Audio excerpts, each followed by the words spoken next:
Hey guys, I believe the stock market will most likely be range bound here in the short run after we've had a stellar rally. There's a lot of uncertainties. We need to see, obviously, inflation reports come in lighter than expected here, okay, to get some excitement, especially around these small cap AI stocks, okay? But don't lose sight of the big picture down the road, okay? But for now, if you're day trading, short term trading, you want to get in and out of your trades quickly. If you get that rip, right, it's a sell the rip environment right now, okay? And it's smart if you can mark off key support levels and resistance levels, because like I said, you can play the range, right, bouncing off the support and then bouncing back down off of resistance, right? So if you have your support and resistance levels marked, you can play the range. So if the stock does go down and touch support levels, you can buy in, and then hopefully it goes back up to that resistance level, and then you get out, okay?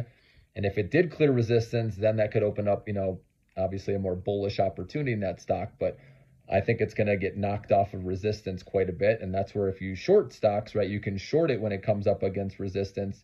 And if you see it getting rejected several times and then curling down, you could short it and play that back down to the support level, right? So that's what I believe a lot of these tech stocks, AI stocks that have already rallied a lot, okay?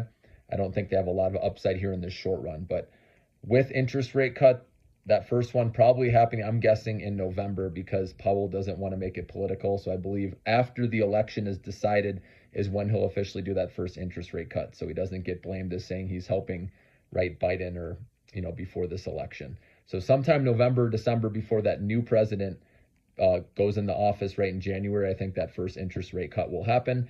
And that's seasonality, right? That's the strongest time of year for stocks. So I think that's where the small cap AI stocks are going to go off. But we're not, again, even close to that yet, guys. So in the short run, protect your money, wait patiently for when data starts coming in lighter. Most importantly, inflation data. Remember, we need to see at least 2 in a row, right, to start getting excited. Once we see 3 in a row of inflation coming down or lighter than expected, that should be enough for Powell to pull the trigger and say he's going to do an interest rate cut, okay? Because they're in restrictive territory. They made it clear, Powell made it clear in his speech that they don't want to hike again, okay? It's just when they're going to cut. So that's a good sign. We're in a good environment. Economy's still holding up. Obviously, we know GDP came in lighter than expected, and inflation's remaining sticky, which is not good, okay? Obviously, we want there to be good economic growth with inflation coming down, ideally, right? So if we see more data showing that, that won't be good for stocks in the short run either, okay? But anyways, like I said, keep your eyes on the big picture with the AI small cap. One day it's going to happen, guys.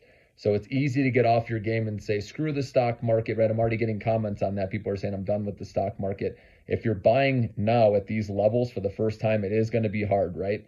You could take losses up here. Obviously, the time to buy was last year in 2023 when the whole stock market went on a big rally, right? And now it's going to be a trickier trading environment. That's why I say sell the rip, get in and out when you're up, take your money and move on to the next trade.